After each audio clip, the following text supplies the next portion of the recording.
Alors bonsoir à tous, bonsoir. On va, comme prévu, parler du sujet sur la suite de nos cours sur les enseignements du Bereshit, du livre du Bereshit selon le Manitou. Et on va parler aujourd'hui de la lignée de Seth, Seth en français, et ensuite la génération du déluge.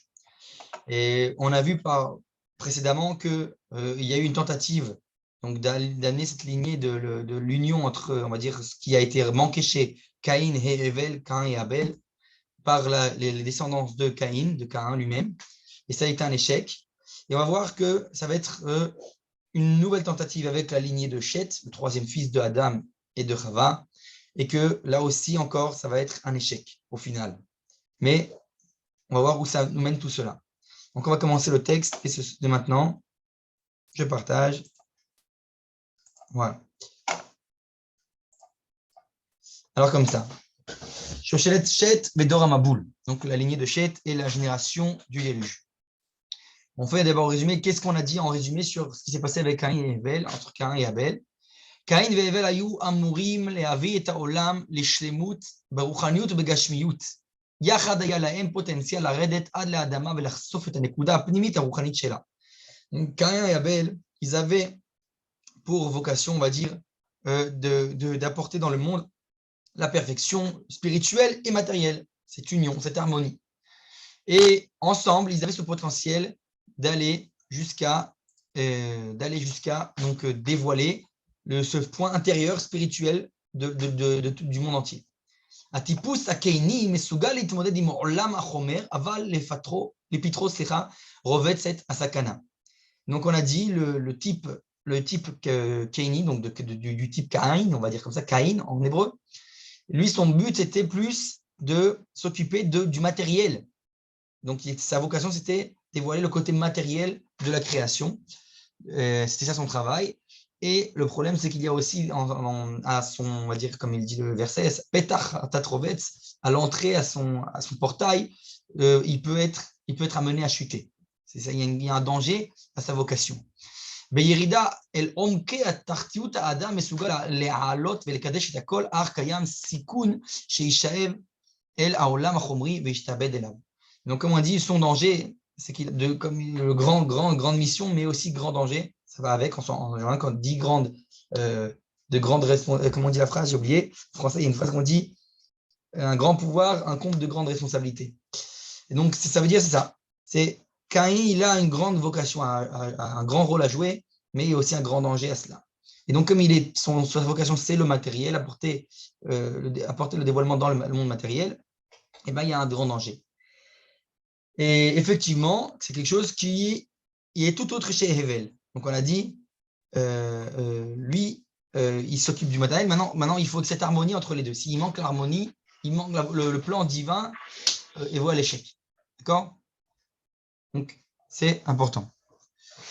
Et alors, je continue. Ve'imze, mizeh itnatek Hevel, ve'imze, c'est ça, je pose c'est un verset, pardon, je te dis une phrase.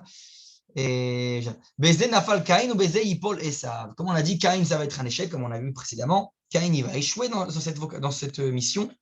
Et c'est aussi dans cette même mission que va échouer également Esav. Alors là, je vais peut-être un petit peu oralement, rapidement élargir sur la question.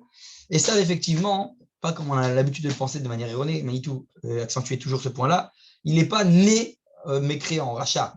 C'est pas quelqu'un, parce que le judaïsme s'oppose totalement à le maktoub, il n'y a pas de la fatalité, c'est on fait son propre destin, on a le libre arbitre. Donc Esav, lui aussi, il avait le libre arbitre et il avait la possibilité de ne pas être ce qu'il a été concrètement.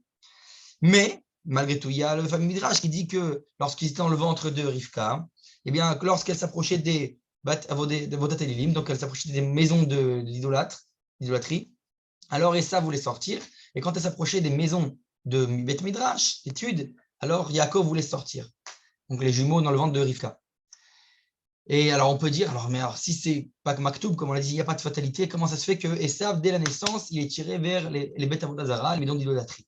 Alors Manitou expliquait, après une explication chassidique, qui dit que tous les matins on dit dans la tfila, Boshet panim le Gan Eden ou Ve'az panim le Geinom. Donc on dit tous les matins dans les Mishnayot que celui qui est bochet de panim, c'est-à-dire qui a le panim, on va dire littéralement le visage bochet, c'est-à-dire honteux, je vais traduire littéralement, il est pour le Gan Eden, pour le Gan Eden. Je ne vais pas traduire exprès parce que la traduction paradis n'est pas exacte, mais peu importe. Alors que celui qui est Az Panim, qui est audacieux de Panim, donc de visage audacieux, littéralement, encore une fois, ça veut dire qu'il y a de la Hazout, qu'il y a de l'audace. Alors lui, il est les Geinom, littéralement, on traduit de manière générale, enfer.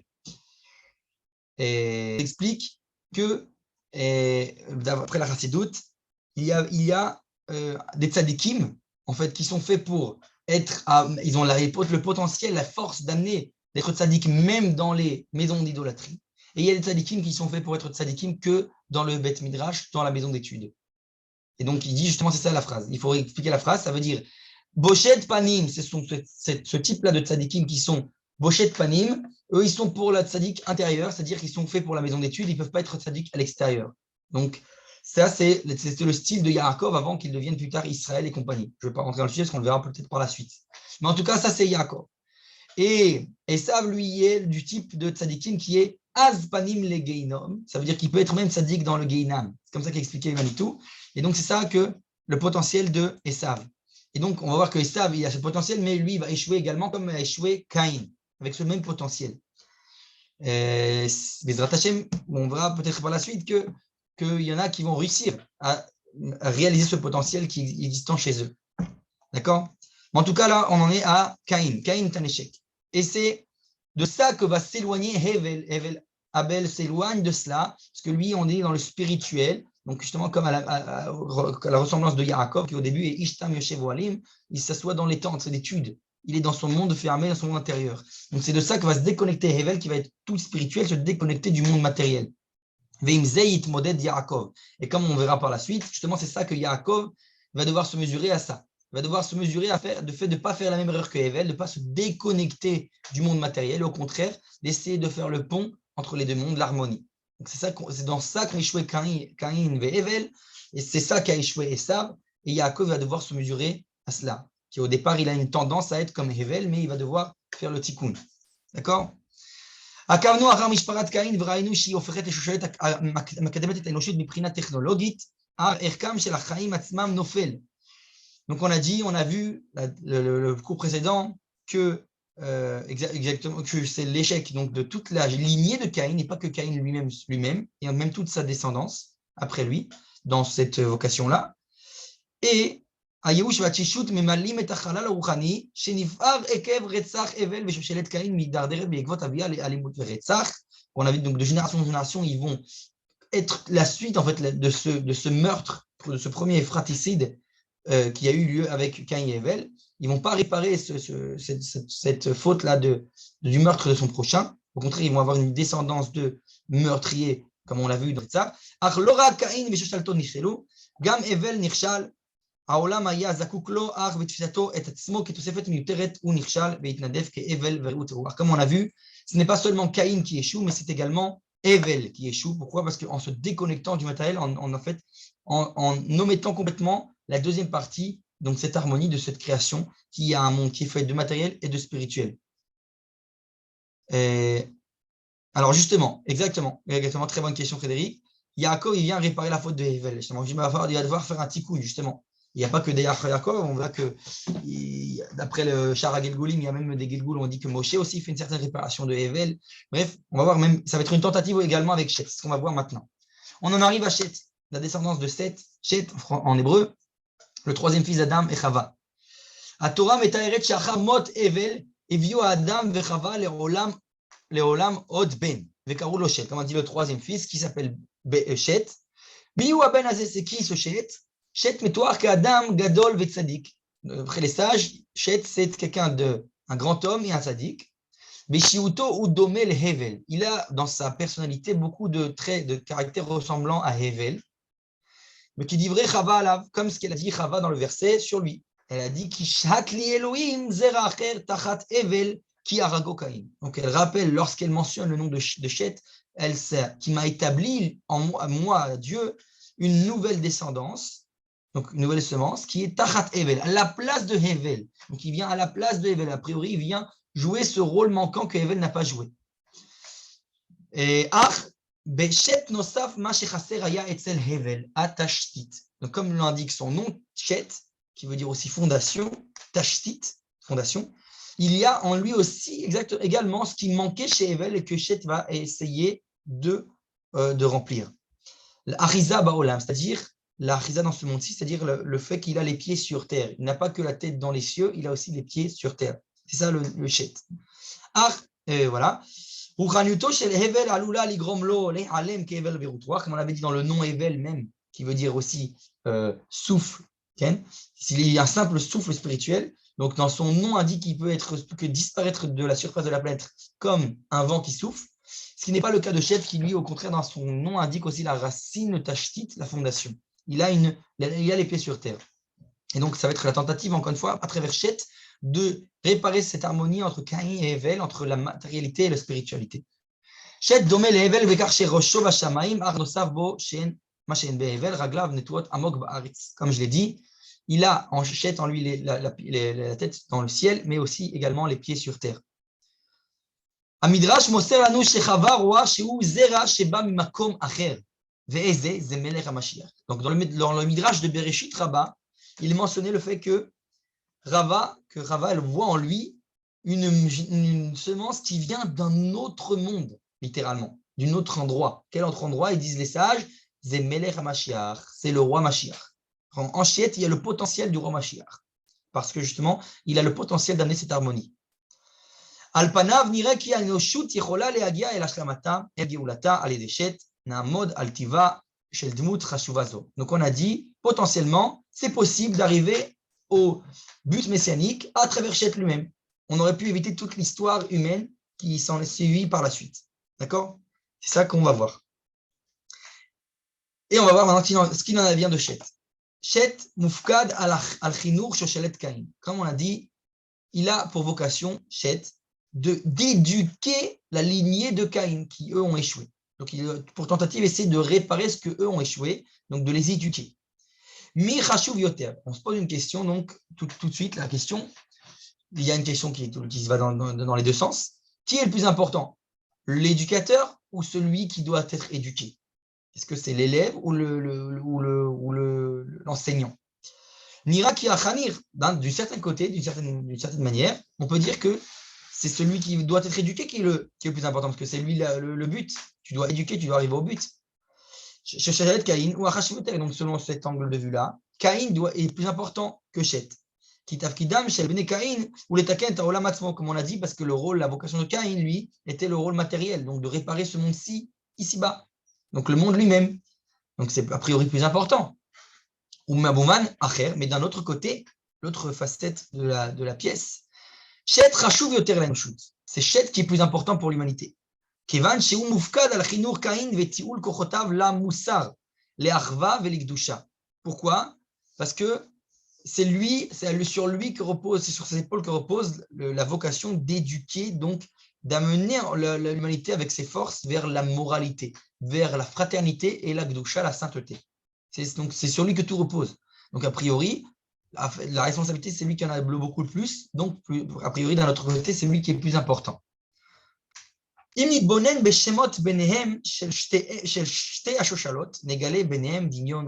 ce qu'on va voir justement maintenant à travers une petite frise, vous allez voir, qu'on va voir qu'il y a un parallélisme entre la lignée de Caïn qu'on a vu dans le cours précédent et la lignée de Chet qu'on va voir maintenant. Regardez les noms, le parallélisme entre les noms, tout de suite. Regardez bien, on a dans ce tableau, d'abord Adam, on a dit, tout découle d'Adam. Ses deux fils, d'un côté Caïn à droite, Chet à gauche. Bien sûr, ce n'est pas dans l'ordre chronologique le parallélisme qu'on va faire maintenant, mais peu importe, c'est-à-dire qu'on voit quand même dans les racines des mots, des noms, qu'il y a un parallélisme, même si ce n'est pas l'ordre chronologique tel qu'il est raconté dans la Torah. Et également, on a Enoch, donc il n'est pas mentionné, parce que, comme une fois, il est le fils, la succession de Chet. Mais regardez le parallélisme dans le reste des générations.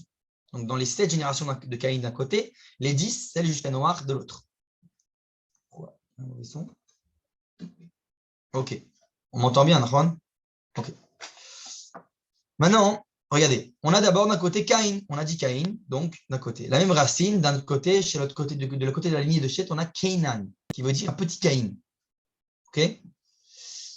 C'est comme Katan, Ktantnan. Il y a toujours un petit. Ça vient exprimer le noun, le noun qui est rajouté, ça vient exprimer quelque chose de petit. C'est comme le petit Caïn. D'accord. Ensuite, on a Mechou Yael.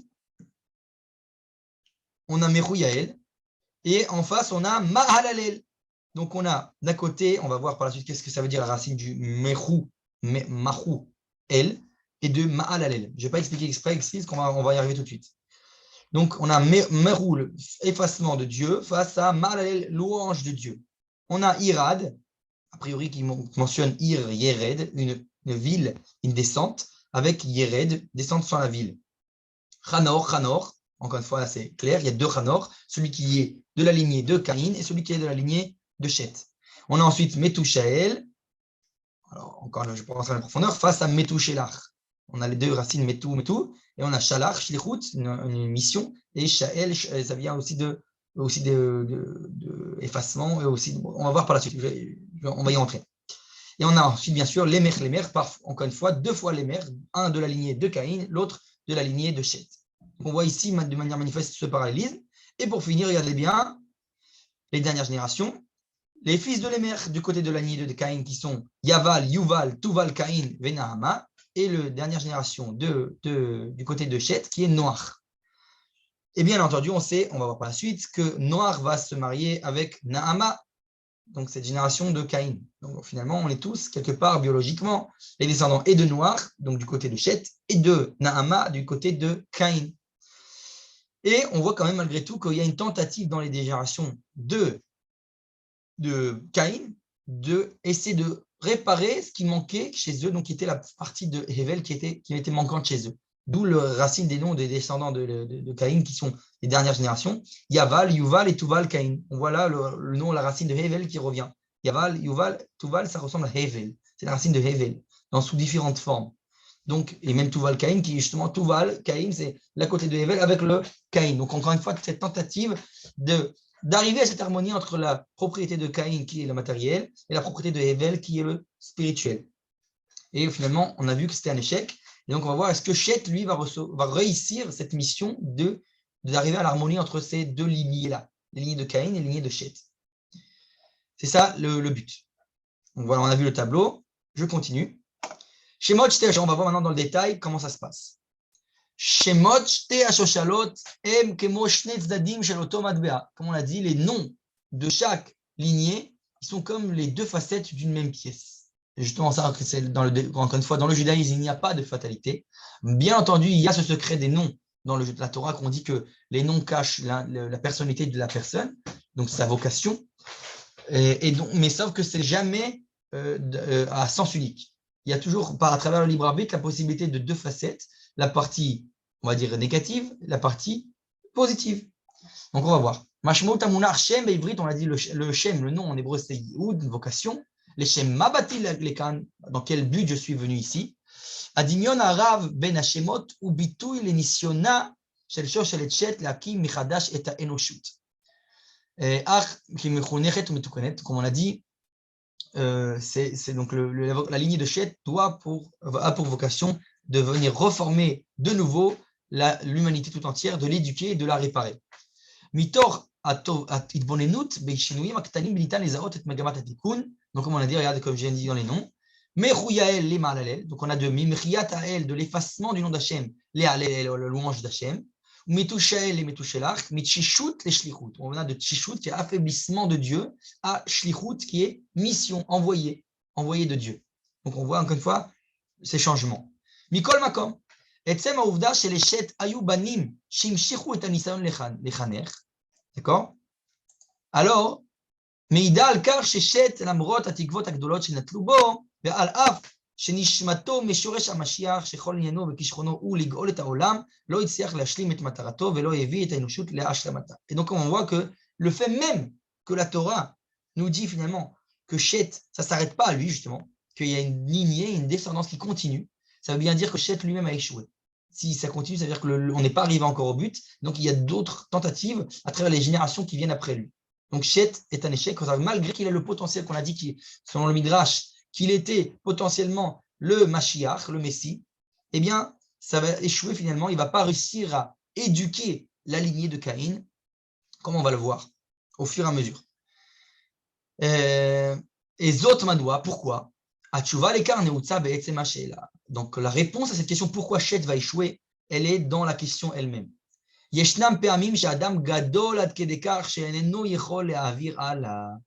Donc, parfois, on dit que quelqu'un il est tellement grand, tellement, c'est une grande personne a dit qu'il a une génération du Melech HaMashiach, du roi Mashiach, du roi Messie, eh bien, qu'il est tellement grand que parfois sa grandeur c'est son problème. Il a son problème à lui, c'est qu'il n'arrive pas à se réduire, on va dire, de quelque sorte, pour pouvoir transmettre. D'accord? Oui. Yahou, vous avez une question? Non? Non, je viens de me brancher. Ok, alors juste, je coupe le micro. Hop. S'il y a une question, vous pouvez ou ouvrir le micro 2 secondes ou par chat. Comme ça, parce que c'est enregistré, le cours. Voilà. Et donc, je disais que... Oh, okay.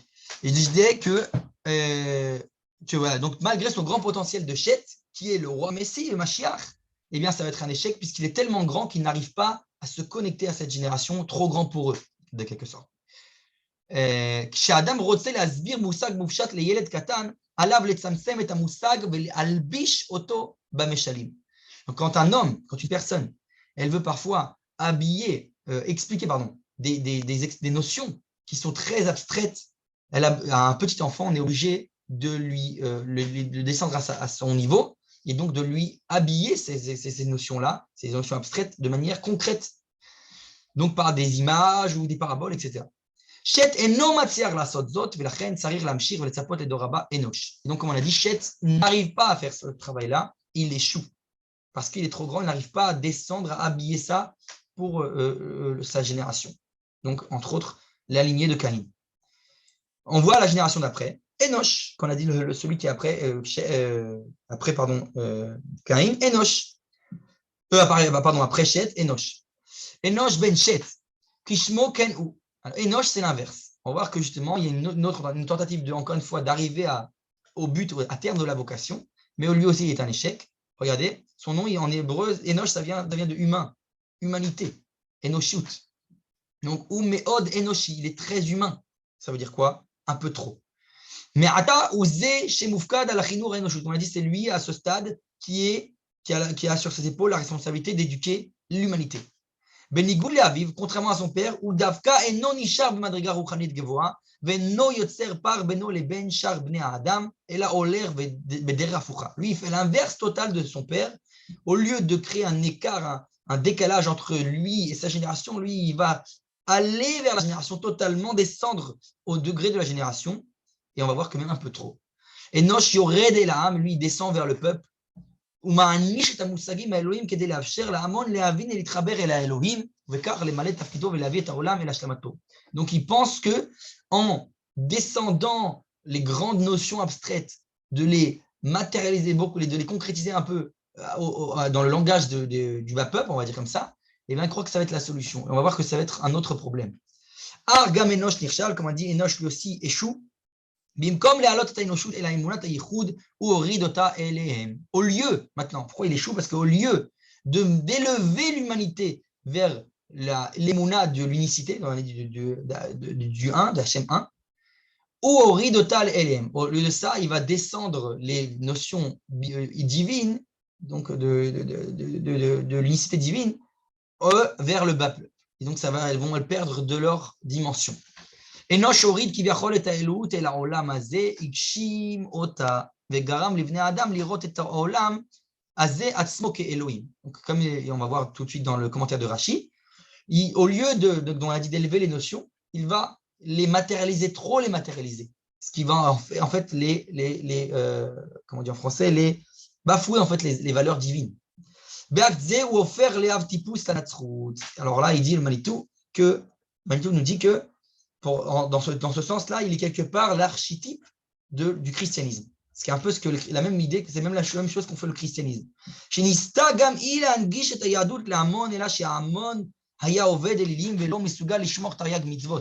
Parce que le christianisme, eux aussi, durant l'histoire, on l'a vu, qu'elle a essayé, soi-disant, de mettre à portée du peuple, à portée de l'humanité, on va dire, quelque part le judaïsme, sauf que l'humanité à l'époque était idolâtre, et donc pour ce faire, ils ont dû prendre des notions idolâtres donc dans leur émouna, et c'est ça qui a créé le christianisme, ce qu'on peut dire ainsi, ce mutant chrétien qui est en fait, comment dire, qui puise dans l'idolâtrie, si on peut dire ainsi. Et donc, donc pour eux, ils ne sont pas capables de garder, de préserver les 613 mitzvot. C'est pour ça que le christianisme va tout doucement annuler les mitzvot. Comme on l'a dit, et parallèlement, et aussi le christianisme est venu transformer Jésus en Dieu. C'est lui, il est devenu le divin. Ils ont matérialisé le divin à une personne. Parce que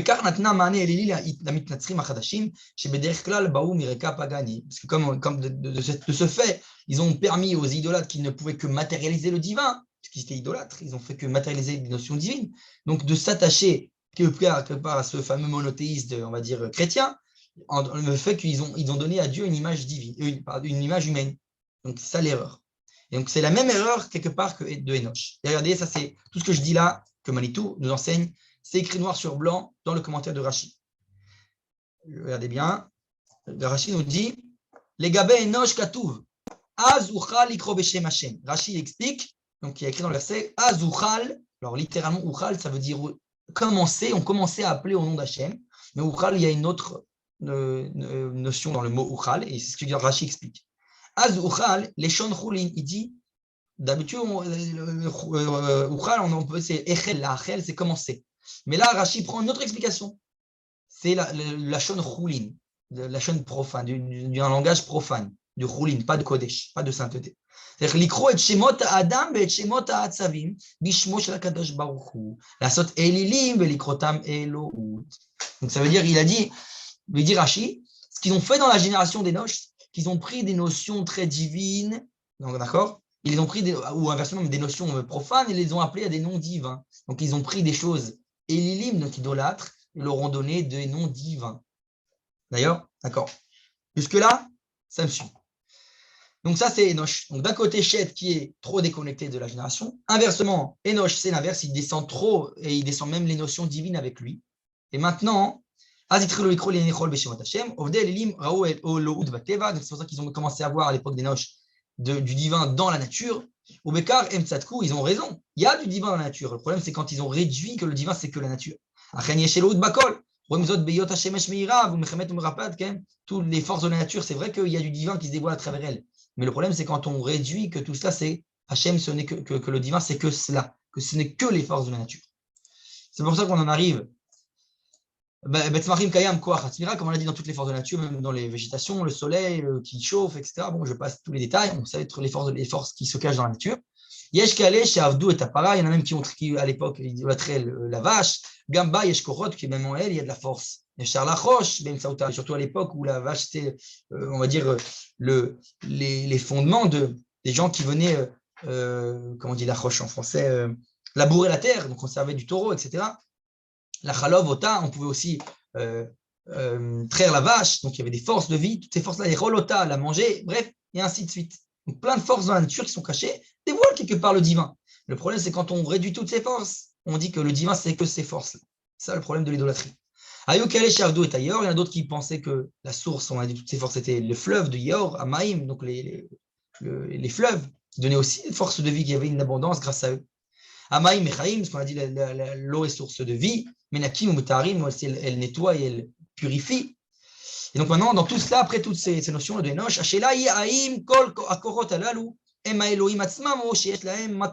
comme on a dit, la question qui se pose, c'est est-ce que toutes ces forces-là sont Dieu lui-même ou alors qu'elles ont une source commune? Donc que Dieu il est la source de tout ça, mais ce n'est pas Dieu lui-même. Shirirat Areya Shel Kol Amaouyot Keshearot Lemakom Echad, I Taout Enosh, et donc c'est ça l'erreur de la génération de Enosh. Shoresh Abaya ou Choser Ravana Sheyesh Nekuda Ardotit Achat, Shemina Akol Novea. Donc la racine du problème, c'est qu'ils n'arrivent pas à voir la racine commune de tout, de ce tout. Taout Zohi Shegarma Lemaase Leofat Paganism Baolam, c'est ça qui a amené l'apparition du paganisme dans le monde. Et donc, par ce fait, la génération de Enoch a échoué dans sa vocation d'éduquer l'humanité. Et donc, on en arrive à la prochaine génération, Chanor. On arrive à Chanor. Regardez bien ce qui se passe avec Chanor. Comme on a vu avec Chanor de la lignée de Caïn, maintenant on va voir avec la lignée de Shet. Il y a aussi un autre Chanor. עוד לפני שהם מתבוננים בפסוקים ומדרשים המוסריים בעדה על דמות פלאית זו, נראה כבר מעצם שמו כי יתברך בכישרון חינוכי. Donc de son nom lui-même, Chanor, dans la shon Chinour, éducation. Donc on voit qu'il a en lui le potentiel d'éduquer la génération. Chinour. Où est-ce que tu es là, s'il te plaît? J'arrive pas dessus. Je suis là, dans la deuxième ligne, là où il y a le point. Ok. Voilà, Al Chanor Nehemar, et vous voyez la flèche ou pas? Oui, c'est bon là, j'avance. Ok. Azal Chanor Nehema, sur Chanor, il est dit Vaïtale Chanor het ha-Elohim. Donc, littéralement, Chanor a été avec Dieu, littéralement. Il est parti, on va changer tous les commentateurs ce qu'ils expliquent là-bas, mais en tout cas, littéralement, il va avec Dieu. Mikan Sheudmut Ruchanit Gdola. Donc, de là, on a appris que c'est une figure très spirituelle, Chanor. Ka'amur, Gambal Kisharon Chinouri, comme on a dit, il a également la capacité éducative de son nom Chanor. Matsari reternisé que de l'axer les Chaner et Ainoshut et le Romar ou Chanit. Comme on a dit, qu'est-ce qu'il a besoin de plus, a priori, pour éduquer l'humanité? Il a tout pour réussir. Il a les capacités qu'il faut pour élever toute l'humanité spirituellement. Et malgré tout, Amikra Mamshirkach, le verset continue, Ve'eneno kilakar oto Elohim. Donc il dit littéralement, et il n'est plus, puisque l'a pris Dieu. Dieu l'a pris avec lui. Donc, Dumuto shel Chanor me'ave reaktia le Dumuto shel Enoch. Chanor, ça va être la réaction à l'erreur de Enoch, de la génération qui lui a précédé.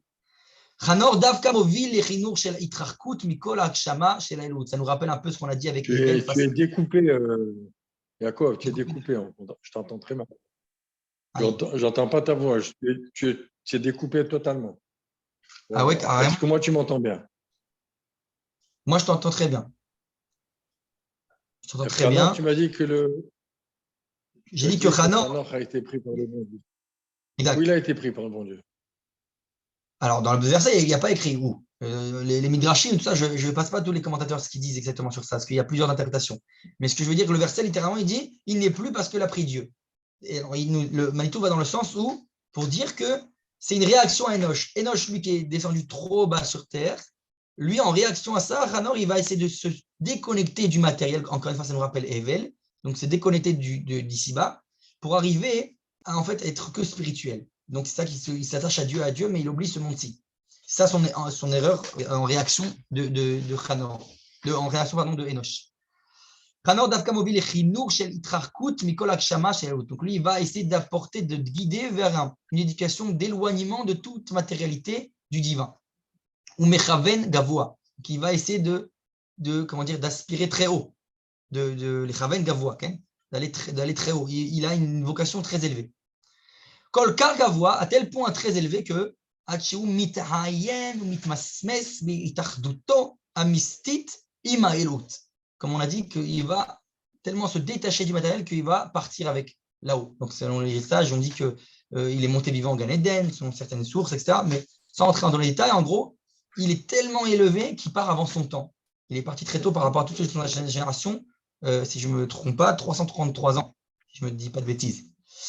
Mais Sefer HaYashar, dans le livre, donc Sefer HaYashar, c'est un des noms du Bereshit, mais toi, Itnagut Chanor Leorech Chayav.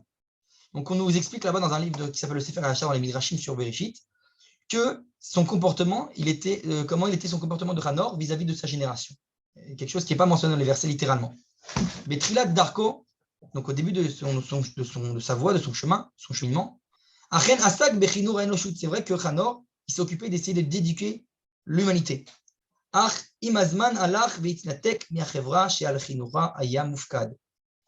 qui est écrit, ויפרד בחוכמתו את נפשו מבני האדם, ויסתר את נפשו מהם ימים רבים. Donc on nous dit là-bas que Hanor, doucement, au début, il a essayé d'éduquer l'humanité, mais que doucement, il va perdre espoir, il va échouer, et donc il va se déconnecter, il va essayer de se déconnecter de la société. Ce qu'il va faire, il va être un tzaddik détaché de la société. C'est ce que fait Hanor, il s'isole. Donc, Hanor ayat tzaddik vechacham, comme on a dit, les tzaddik est sage, c'est vrai qu'il a ces capacités-là. Au début, il va investir énormément pour essayer de partager de cette sagesse à l'humanité, à son entourage. Et le reste du temps, au début, il s'isolait, mais que le peu de temps qui lui restait, le reste du temps, il partageait cette sagesse. Ça, c'est au début. Mais par la suite, le Sefer Yachar nous raconte que donc, il commence à demander au peuple de le visiter qu'une fois tous les quelques jours, doucement. Vekar et doucement, alar veistater, et il va s'isoler de plus en plus. Alar veistager, il va se renfermer de plus en plus. Be'arba amot shelit alut vedevekut vael, dans les 4 coudées de l'élévation et, on va dire, le collement au divin, la collage au divin, ça veut dire ainsi, le dvekut vachem, ken. Jusqu'à ce qu'il s'est complètement détaché de ce monde-ci et est devenu que spirituel. Donc, d'où le fait qu'il est parti carrément de ce monde-ci. Donc, ça, c'est la figure de Hanor, d'où son échec à lui aussi. Il a tenté, échoué. Donc, on a vu ces 3 générations. On en arrive maintenant aux 3 d'après, qui sont de manière très brève dans les versets. Keinan, Ma'alel, Veyered. Les 3, comme on l'a dit, il n'y a pas de la Torah n'élargit pas sur eux. Et c'est la même chose que font les sages également dans les sources. Il n'y a pas énormément de sources qui nous racontent sur eux, mais leur nom, comme on l'a dit, il indique Keinan, ça vient de petit Caïn, Ma'alalel, loué Hachem, et Yered, on voit aussi cette notion de Yerida, de descendre. Alors que malgré tout ça va mener à une chute. Donc même si on ne sait pas trop dans les versets quelle était leur erreur, mais on voit finalement qu'on revient à cette notion de Yerida, de chute et de descente. D'accord? Donc on arrive toutes ces générations finalement bientôt on arrive à Noach. Qu'est-ce qu'ils étaient dans la Torah, ces gens-là? C'était quoi? Alors justement, la Torah n'énergie pas énormément sur eux. On n'en sait pas. Non, mais Hanor, c'était la suite des générations, juste avant Noach, avant que Noach apparaisse. Mais c'est ceux qui ont été les 10 générations depuis Adam Arishon jusqu'à Noach. Ça, j'ai compris, mais qu'est-ce qu'ils représentaient? Ils étaient représentants de quelque chose?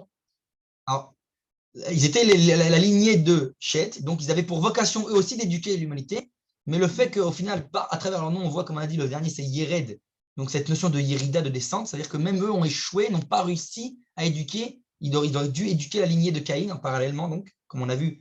Alors je vais peut-être pour repartir sur le tableau pour... Bon. Ça veut dire quoi ça veut dire que jusqu'à Noach, ils ont tous essayé, et en fin de compte, le bon Dieu, à Noach, il a dit, je détruis tout. Alors, on va y arriver à Noach, je ne vais pas arriver tout de suite à Noach, on va y arriver doucement, mais en tout cas, regardez, elle parallèle, on a la lignée de Caïn, qui on avait dit, eux, qui sont un échec après échec, ça on avait vu dans le cours précédent, mais en tout cas, on a vu que la lignée de Shet va être une tentative de réparer ce que la lignée de Caïn n'a pas fait, mais ça va être un échec également, au fur et à mesure. Donc, on voit ça avec le parallélisme entre les noms, Caïn, Kenan, Mechuyael, Ma'alalel, Irad, Yered, Chanor, Metushel, Metushelach, Lemech. Et on arrive à la fin à Noach, et en face, on a sa femme qui va être sa future femme, donc Naama, qui est de la lignée de Caïn, et on a les frères de Naama qui, on voit dans leurs racines de leur nom, tentative de reproduire qu'est-ce qui était manquant dans la lignée de Caïn, c'est-à-dire cette propriété de Hevel, de spirituel, donc d'où la racine de leur nom, Yuval, Yaval et Tuval Caïn, qui sont les racines de Hevel. Donc, on a cette tentative d'essayer d'harmoniser entre le spiritualisme de Hevel et le matérialisme de Caïn, et c'est un échec au final. Ni Hevel n'a échoué, puisque lui, il est resté complètement déconnecté, tout comme Hanor, qu'on vient de voir maintenant. Échec de toutes les générations d'avant. Exactement, Shet essaie, lui, et après, il est porteur d'espoir d'avoir en lui ces 2 notions, de matériel et spirituel, comme j'ai dit au début du cours. Et là, on voit que ces générations, c'est un échec pour lui et ses descendants. Et là, on arrive justement aux dernières générations, on va arriver à Noach. D'accord? Mais avant ça, hop, je reviens au texte. Hanor, voilà, on arrive à Metushelach, pardon. Metushelach, pourquoi celui c'est un échec au niveau de Metushelach? Quel est le problème? Metushelach ou Adam, Baal Tochelet HaChaim HaAruka Beyoter B'Historia. Comme on sait, alors surtout dans les versets, du moins, c'est celui qui a la plus longue longévité. Comment on dit en français? Longévité. Voilà. Donc, c'est lui qui a la plus longue vie d'après la Bible. Donc, si je ne me trompe pas, 967, si je ne dis pas de bêtises. Et que Shatana Meter Dor au Adam Baal Tochet Chaim Aruka, Kamanato le marche Shayu Baotzmot Chaim Rabot. Quand il dit, quand la Bible, quand la Torah nous rappelle que quelqu'un a une longue vie, c'est signe qu'il y avait en lui beaucoup de force, de vigueur, de vie. D'accord? Donc, Metouchélar en lui a beaucoup de potentiel, beaucoup de force. Maintenant. Je peux dire quelque chose? Oui, oui. En général, quand on dit qu'une personne part tôt, c'est qu'elle a fini ce qu'elle devait faire dans ce bas monde. S'il est resté jusqu'à 37 ans, ça veut dire qu'il a eu tout ce temps et il n'a pas réussi à finir ce qu'il devait faire? Alors, ça, c'est ce qu'on dit souvent. Il y en a qui partent tôt, machin. Bon, je ne vais pas rentrer dans les détails de ce sujet-là. Oui, mais c'est vrai qu'on dit souvent quelqu'un qui part tôt, il avait fini son tafkid, son youd, etc. Alors, moi, c'est un sujet à partir, je ne vais pas rentrer dans les détails, mais en tout cas, ce qu'on peut dire, c'est que justement, on a vu que là, pour Hanor, pour le coup, justement, Hanor, de toute la génération, là, c'est celui qui a vécu le moins, 333. Et on dit, et il a pris. C'est-à-dire qu'il s'est tellement détaché qu'il a été pris avant son terme. C'est comme ça qu'on voit ça. C'est comme ça que la Torah, du moins, nous décrit les choses. Donc maintenant, sans rentrer dans le sujet du pourquoi des saints divins et pourquoi lui, il a vécu tant et tant, parce que c'est un cours entier. Mais la Bible, elle nous mentionne comme si, hop, Dieu l'a pris avant son terme. D'ailleurs, il y a cette même... ça me rappelle ce qu'on dit sur Ishmaël. Tu renforces ce que je viens de dire. Il a pris avant son terme parce qu'il a fini son tafkid. Alors justement, non. Là, selon ce qu'on vient de dire que les Midrash viennent lancer. Qu'il était monté là-haut et qu'il s'est détaché du bas. Oui, il s'est détaché, c'est son acte qui a provoqué cela. C'est ça ce que nous dit. Tellement il s'est déconnecté de la société, il est devenu spirituel, son acte a provoqué qu'il s'est détaché, et donc en fait, il est parti avant l'heure, entre guillemets. C'est pour ça que d'ailleurs, dans les Midrashim, je vous ai dit, il y a deux interprétations. Il y en a qui disent, il est rentré vivant au Gan Eden, donc c'est genre louable, mais il y a d'autres interprétations qui disent, au contraire, c'est pas louable, et au contraire, c'est pour le critiquer, pour dire qu'il a échoué. Donc il a été pris avant son heure pour pas que, comme d'ailleurs, c'est ce que j'allais dire, ce qui a été apporté à propos de Ishmaël lui-même, qu'on dit on veut le prendre avant qu'il faute. Il y a cette notion-là. Et donc, Ishmaël, que lorsque Agar elle se sauve d'Abraham, etc., on dit qu'elle l'a jeté, elle a vu qu'il allait mourir, elle l'a jeté. Et là, on dit les anges sont venus accuser, on dit allez, pourquoi tu lui amènes, pourquoi tu vas le sauver? Elle dit à Kadosh Baruch, pourquoi tu lui amènes de l'eau? On sait que ces générations futures à Ishmaël, elles vont provoquer la catastrophe pour le Ham Israël. La Kadosh Baruch dit non, je le juge pour son présent. Maintenant, là, tout de suite, il n'a pas fauté. Donc, je le juge pour son présent.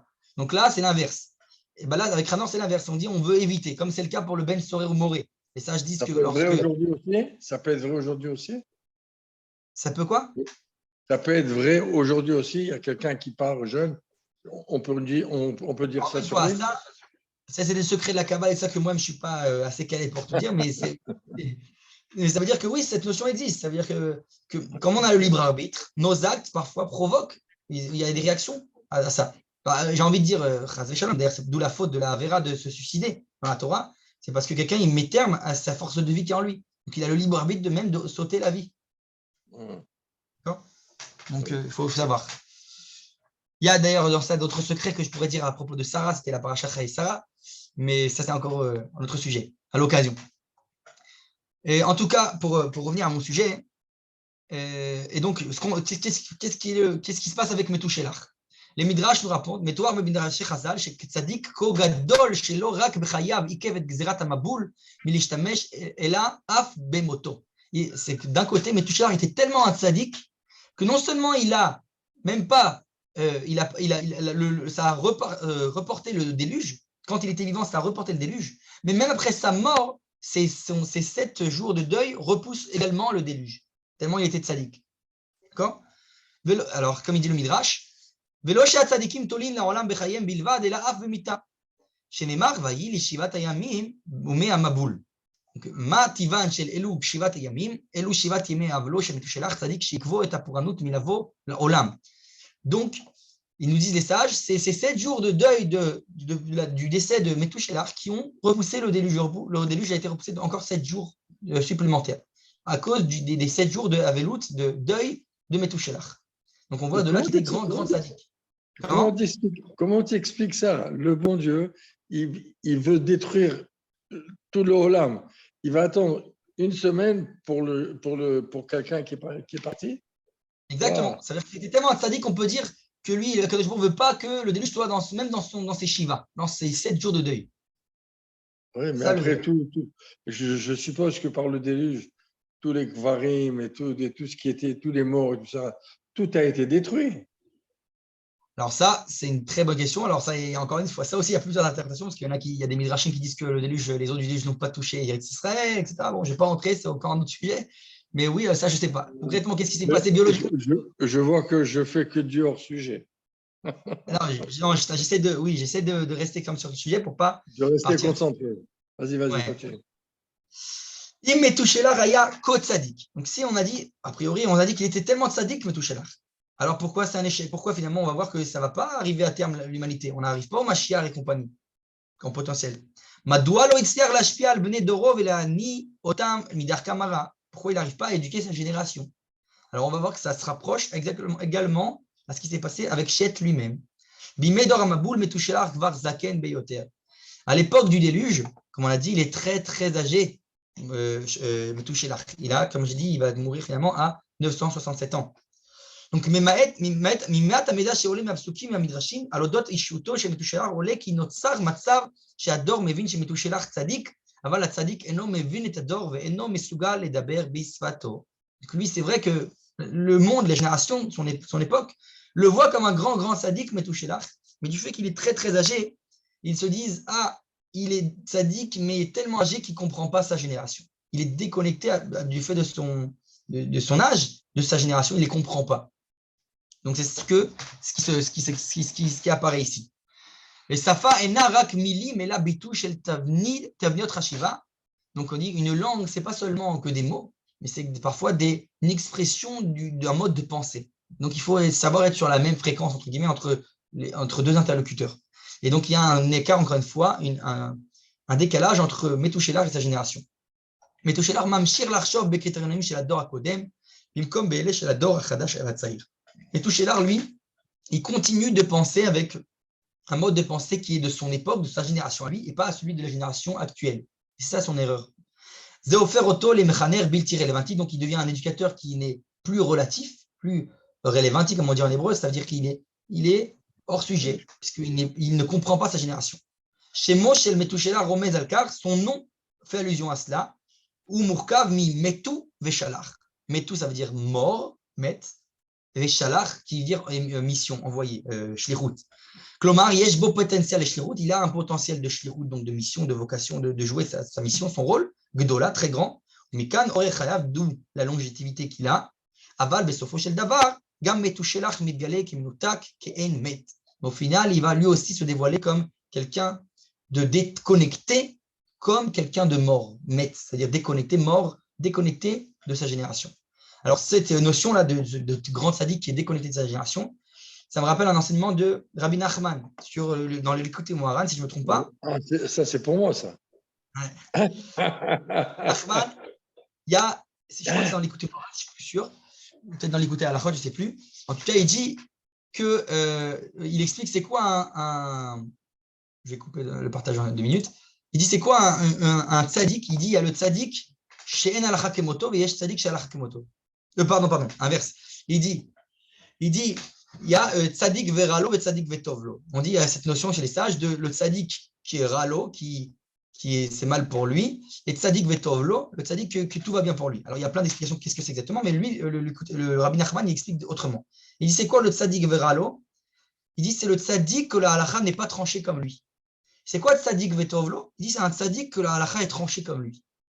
Pourquoi il explique? Ça veut dire en fait qu'il y a un tzaddik qui est tellement déconnecté de sa génération que la halacha n'est pas comme lui. Il ne comprend pas la génération. Donc la halacha n'est pas tranchée comme lui. Ça peut être pour 2 raisons. Une, parce que parfois, il est trop lié au passé, il a la génération précédente. Du coup, la halacha, il faut qu'elle s'adapte à la génération. Donc lui, la halacha ne peut pas être tranchée comme lui. Soit à l'inverse, parfois, quelqu'un qui est trop visionnaire, va trop loin, va au-delà des choses. Illuminé. Voilà. Et donc il voit très loin, très profondément, mais la génération n'est pas à cette profondeur-là, donc la halacha ne sera pas comme lui également. C'est le cas, par exemple, dans le Talmud de Rabbi Meir. On dit Rabbi Meir Balanes qu'on disait que la halacha n'est pas comme lui parce que Pourquoi? Parce qu'on dit Lo yardo atzov da'ato. Parce que ses semblables ne sont pas descendus jusqu'au bout de ses pensées. Il était trop profond, Rabbi Meir. Donc, la halakha n'est pas comme lui. D'accord? Donc c'est ça. Et donc, Rabbi Nachman nous explique que un tzaddik qui est déconnecté quelque part d'un écart avec sa génération, c'est le tzaddik veralo. Donc, parce qu'il est trop déconnecté. Il y a des tzaddik vetovlo, c'est un tzaddik qui est lié à sa génération. Donc, il arrive à trancher la halakha. Et c'est comme lui que la halakha est tranchée, puisqu'il comprend sa génération. Il est connecté à eux. D'accord? Donc, ça, c'est un terme. Je continue avec notre texte. Hop. Maintenant, on en arrive à Noach. Après qu'on a vu tout ça, les lignées de Chet, on arrive à Noach. Finalement, Kadosh Baruch, comme on l'a dit, il décide d'amener un déluge. Donc, ça veut bien dire qu'il y a un échec. Tout échec après échec. Mais avant d'en arriver là, Kadosh Baruch il va nous donner trois autres prolongations. Donc, on est Noach Yechol Haya Liot HaMechaner HaGadol Shel Hador. Noach, lui, il avait un potentiel également d'être le grand éducateur de la génération. מנוח גם היו תקוות שיתקן את העולם, אך הוא לא עשה זאת כי בישותו הוא פשוט נוח, comment on dit en hébreu. Noach, il avait ce potentiel d'éduquer sa génération, mais finalement, il ne va pas le faire, comme dans l'expression, parce qu'en hébreu, on dit il n'est pas shoot noir. Il est à l'aise, comment dire, il n'est pas shoot noir, il n'est que noir, on va dire comme ça. Je vais essayer de traduire ça comme ça. Ça veut dire que c'est toute la différence entre lui, Abraham et Moshe et compagnie, qu'on va voir par la suite, toutes ces générations, cette différence. Mais que Noach, justement, il est le tzaddik passif. Tzaddik qui ne prend pas les devants de l'histoire. Il ne fait pas de faute, mais il n'est pas meyazem. Il n'est pas celui qui va entreprendre les choses, essayer de changer et de réparer les choses, de s'investir totalement de misirut nefesh. Ça, c'est le degré d'Abraham et de Moshe. Donc, ou kazé Noach, mishon nochiut, à l'aise, à tel point que quoi? Il n'essaye pas de changer la réalité. Les noirs ensrout, d'ailleurs, il n'a pas de mérite, entre guillemets, on va voir exactement ce que ça veut dire. C'est écrit dans le verset, il a trouvé grâce aux yeux d'Hachem. C'est vrai qu'il est tzaddik aux yeux de Elohim, du nom d'Hachem à travers la nature, les règles du tzaddik à propos de celui qui fait le Shulchan Aruch, entre guillemets, on va dire ça comme ça, qui ne fait pas d'averot, pas de faute. Mais aux yeux d'Hachem, qui est censé le degré de misirut nefesh, de faire au-delà de ce qui t'incombe, et bien ça, il trouve grâce à ce degré-là. Chen milshon chinam, milshon chanina. Donc on dit chen, c'est d'ailleurs les lettres du nom noir à l'envers, qui veut dire de chinam, gratuit, chanina, qu'il est gracié. Il trouve grâce aux yeux d'Hachem. Chazal mashvim oto le Avraham. Donc, comme on l'a dit, les sages le comparent à Abraham. Noach aya Adam passif, comme je dis, il est passif. Alach im Hashem, donc lui, il a l'air im Hashem. Ach lo ovil velo yazam, comme j'ai dit oralement maintenant. Ici, la Torah. Oui. Lo yazam. Exactement, lo yazam. C'est-à-dire qu'il n'a rien entrepris par lui-même. Ou bilishon la Torah, comme il dit la Torah, et à Elohim, italer Noach. Avec un peu le même langage qu'avec, ça ressemble avec Hanor. Avec Dieu, il est allé Noach. Avec. Mais Abraham, Aya activiste, lui, il était actif. Belishon la Torah, on dit, il dit, va devant moi et sois tamim, sois intègre. Donc, il va devant moi. C'est-à-dire qu'Abraham, il prend les devants, même face à Kadosh Baruch Hu, ce qui n'est pas le cas de Noach. La reine Zacha betzedek velo bechanina. Donc, c'est pour ça qu'Abraham, lui, il va avoir un mérite par tzedek, c'est-à-dire parce que c'est ce qui lui revient de droit, et pas par grâce. Il ne trouve pas grâce au nom d'Hachem. Il a écrit Ve'emin b'Hachem ve'yachshevea lo tzedaka. Tzedaka la chante tzedek. C'est ce qui lui revient de juste valeur, et pas par grâce à Abraham. Alpi tzedek ve'adin igia lo shefa me'Hachem. Donc c'est parce qu'il a mérité véritablement que lui est venue une abondance d'Hachem. C'est la différence entre Abraham et Noach à ce stade-là. Autre exemple, Binyan Teva, la construction de la Teva, de l'arche. Gam Abraham vegam Noach evinu shametziut ikazo shetzarich livnot Teva. Les deux, il dit, Manitou, ça c'est un jeu de mots qu'il va faire, que les deux comprennent qu'il faut construire Teva. Alors littéralement, Teva, qu'est-ce que ça veut dire?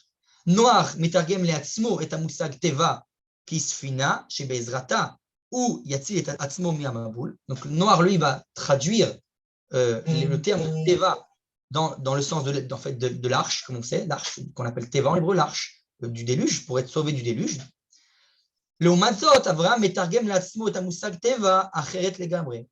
Contrairement à lui, Abraham, lui, il va traduire le terme de teva autrement. Comment il traduit? Alors, teva, igam, teva, ça veut dire aussi autre chose en hébreu, ça veut dire aussi mila, un mot. Comme dans l'expression raché tevot, les initiales des mots. Donc, teva, c'est aussi un mot. Donc, Abraham, lui, il va prendre le mot teva, pas pour faire une arche, mais pour le mot mila en hébreu.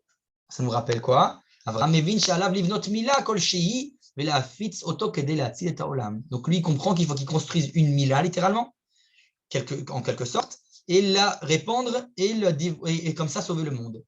Maïa mila behe ayedia, c'est quoi le mila avec le he, le fameux la mila, he ayedia, Shem Havaya, le nom de Yud Kei Vav Kei.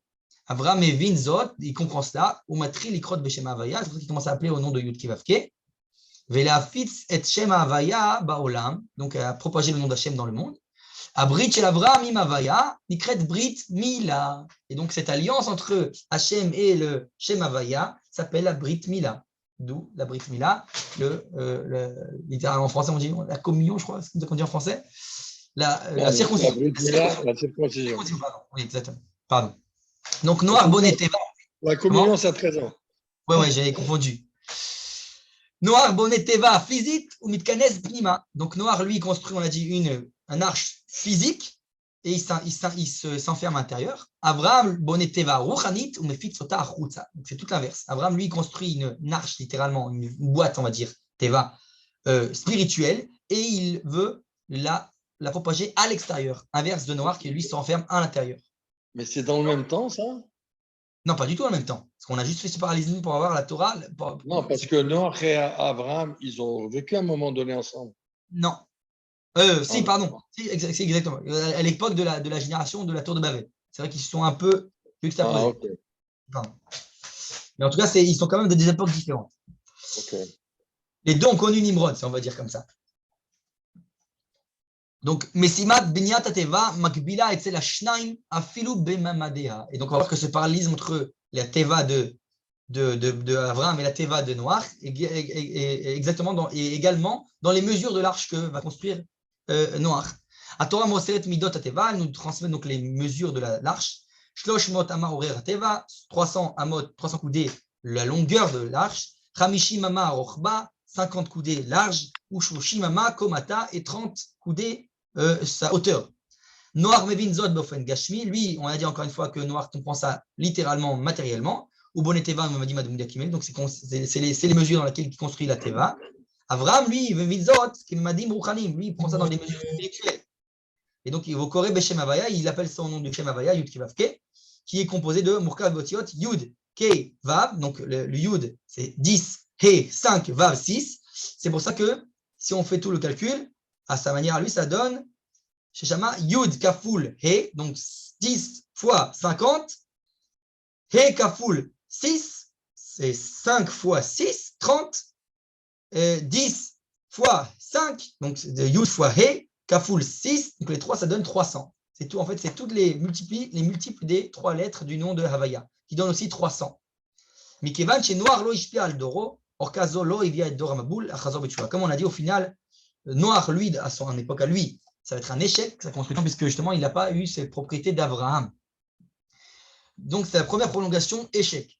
Deuxième prolongation, d'ailleurs, on a dit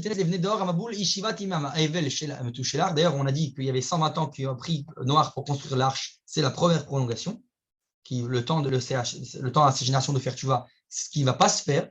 Deuxième prolongation, les 7 jours de deuil qu'on a dit de Metouchelach, qui sont juste avant le déluge. Akadosh Baruch Hu שאולי יחזרו בני האדם בתשובה בעקבות פטירת מתושלח, שכן יציאת הצדיק מן העולם עושה רושם.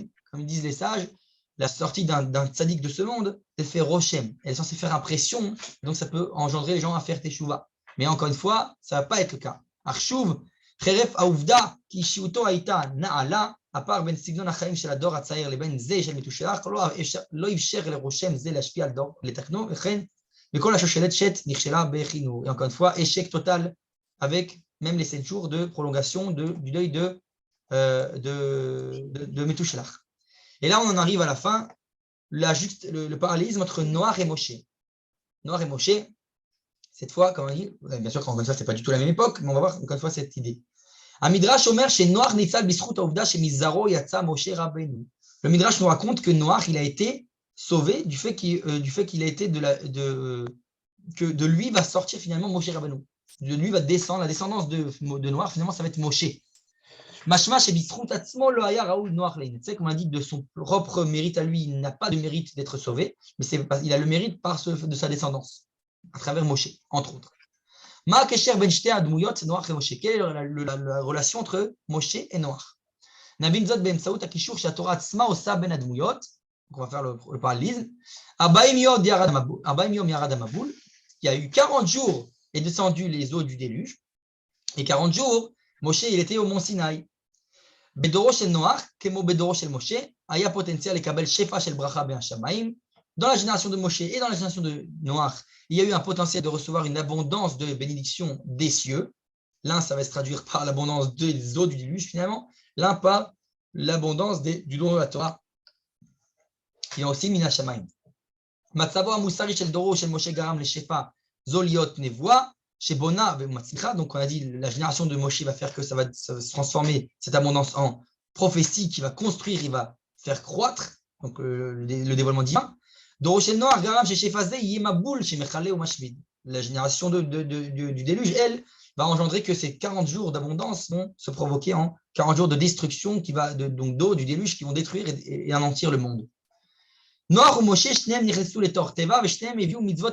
également, encore une fois ici, Noach aussi rentre dans une teva, Moshe aussi rentre dans une teva, mais une plus petite quand il est bébé. Moshe Natan Torah akolelet tariag mitzvot, ach od lefanav nitna bezman Noach sheva mizvot de Noach. Et donc les deux aussi vont également emmener des mitzvot au monde, à l'humanité. Donc chez Noach, ça va être le mitzvot bnei Noach. Donc chez Moshe, les 613 mitzvot. À Talmud Shoel Bemaseret Megillah, dans le traité de Megillah, le Talmud il demande Moshe mila Torah minayin, la question très bizarre du Talmud, qui dit d'où est mentionné de Moshe dans la Torah. Shuvato i sheshmo shel Moshe begamatria vegam begilo nimtzaim bepasuk beparashatenu ameter et hagzera al bnei adam shemidor hamabul ve'ala lo ya'avru et gil 120. La réponse très très bizarre du Talmud, c'est de nous dire qu'il y a un verset lorsqu'il est mentionné le déluge qui nous parle de Béchagam, qui est la valeur numérique Gematria de 120, de Moshe, de la valeur numérique de Moshe, et qui mentionne là-bas le fait que les gens ont commencé à vivre 120 ans, comme l'âge de Moshe. Et donc, c'est là-bas qu'a allusionné Moshe. Alors, question bizarre, Moshe a écrit 1000 fois dans la Torah, et on nous rapporte une fois où il y a écrit une Gematria de Moshe. Pourquoi pas dire un verset où il y a écrit explicitement Moshe? Donc, de là, on va nous rappeler que la Torah le Talmud a venu nous faire allusion à ce parallélisme entre Noach et Moshe. Regardez le verset. Beshagam ou Bassar, Vayu Yamav Meav Esrim Shana. Donc Beshagam, c'est le Gematria Moshe. Ou Bassar, il est de chair. Vayu et ses jours seront de 120 ans. Beshagam, on a dit Gematria Moshe. Donc 345. Bidyu Keminyan Otiot Moshe Moshe, comme le nom de Moshe. Ashela Nishmat Tmoa. Donc, comme j'ai expliqué, la question bizarre. Pourquoi on a besoin d'aller chercher une Gematria alors que c'est écrit plein de fois le nom de Moshe lui-même? Et donc, en fait, on doit comprendre que dans la génération de déluge est déjà allusionné et enfoui la racine de la Neshama de Moshe. Miwa Avtipus Yel Moshe Bedorotelu. Donc, c'est qui l'archétype de Moshe dans ces générations? Et la réponse, c'est en fait, ça va, à travers la génération de déluge, ça va quelque part être potentiellement chez Noir, mais ça va aussi être voué à l'échec finalement, Bishagam ou Bassa. בהשוואה מתנוער למשה מוסרים לנו חז"ל כי לנוער היה פוטנציאל להביא גאולה לעולם, חישותו ואולי אף מצבו של דורו גרמו להחמצת ההזדמנות. למרות זאת, פוטנציאל זה לא נעלם, אלא חזר והתממש בזמן משה רבנו. Et donc, on voit là ici, et je vais finir donc, en résumé, donc, c'est le résumé de tout ce qui va se passer. On a de génération en génération, bon, on va revenir, je pense, pour finir avec le dessin tout à l'heure, ce potentiel, tout le temps un potentiel, une tentative d'amener l'humanité à sa vocation, d'arriver à terme, mais à chaque fois, échec après échec, pour différentes raisons que tout le monde a vu maintenant. Et on arrive même, à chaque fois, Kadosh Baruch Hu donne une prolongation, encore une prolongation, encore une prolongation, au final, échec, arrive le déluge. Le déluge dit Kadosh Baruch Hu, on fait table rase et on repart à zéro. Et là, alors qu'est-ce que ça va nous apporter? Alors, on va voir justement, comme on a vu maintenant, qu'au final, l'espoir quand même reste même si Noir lui-même échoue, il y a à travers leur mariage, Noir et Nahama, cette notion que Nahama va être la suite, le potentiel de la lignée de Caïn qui va se finir avec la lignée de Shet et va sortir de là une nouvelle humanité après le déluge. Tout ça, je pense, on va le voir, Bezrat Hashem, la prochaine fois, et la semaine prochaine. Et ouais, je pense, ouais, exactement la semaine prochaine. Et voilà, j'espère que c'était clair. S'il y a des questions, c'est le moment. C'est le moment des questions. Ah, c'est parti. Les questions. Tu es pas mal du tout hein, sur la télé. Hein. Ouais. Écoute, ben, moi, je n'ai pas pris du début, mais c'était très intéressant. Alors, j'enverrai l'enregistrement, Bezrat Hashem. Oui, Que... pour rattraper le début au moins. Ouais. Mais Ça, c'est une suite de cours. C'est-à-dire que j'ai j'espère que… commencé depuis le début Bereshit jusqu'à maintenant. On va doucement selon les enseignements Manitou sur le livre de Bereshit. On suit doucement l'ordre des parachutes.